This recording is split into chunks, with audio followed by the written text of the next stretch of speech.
يا أحبائي وزملائي، هؤلاء العلماء الربانيون، هؤلاء الدعاة المخلصون، هؤلاء أصحاب العلم والفن، هذا الإمام البخاري، هذا الإمام مسلم، هذا الإمام أبو حنيفة، هذا الإمام الشافعي، إنهم لم يبلغوا إلى هذه الدرجة العالية، لم يجدوا هذا المنصب العالي إلا بعدما تعبوا تعبا شديدا في سبيل العلم والدين.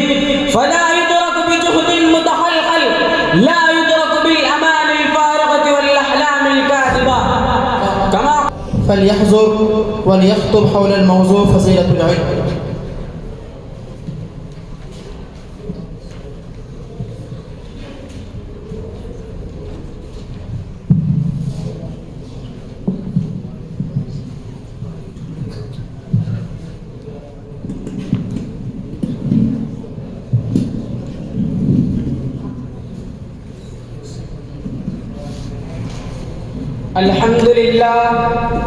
الحمد لله الذي خلق السماوات والأرض وجعل الظلمات والنور، وأشهد أن سيدنا محمدا عبده ورسوله، وصلى الله على خير خلقه كله أجمعين.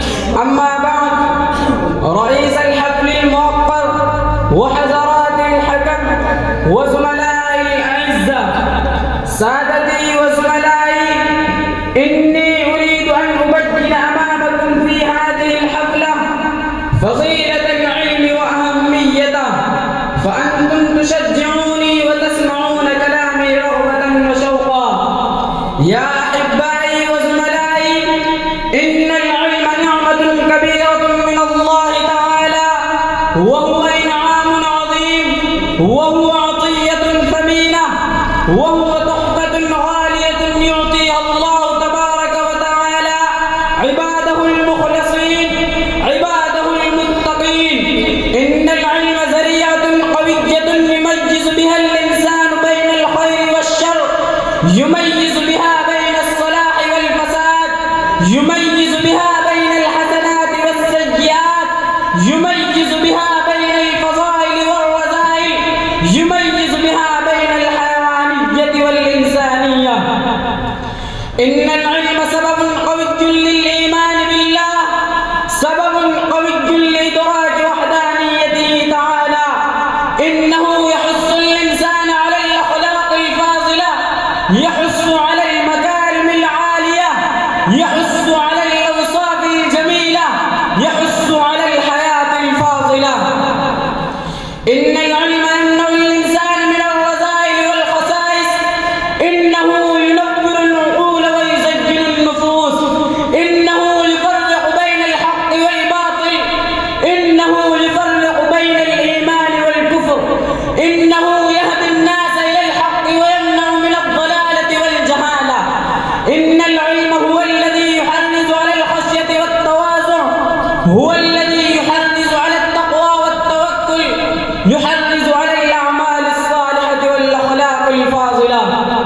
لكن يا أخي وحبيبي، إن هذا العلم له شرف كبير، إن له وقار عظيم، إنه غيور كبير، إنه صعب جدا، لا يمكن حصوله وإدراكه سهلا، يطلب من صاحبه عزما أكيدا، يطلب من صاحبه همة عالية، يطلب من صاحبه جهدا قويا، يطلب من صاحبه أن يجتهد مسلسلا، أن يجتهد طول الليل والنهار، يجتهد صباحا ومساء، يطلب من صاحبه عزما أكيدا، يطلب من صاحبه تعبا شديدا، يطلب من صاحبه أن يكون ذكيا، أن يكون تقيا، أن يكون متدينا.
لو كان العلم يدرك بالمنى لما كان في البرية جاهل.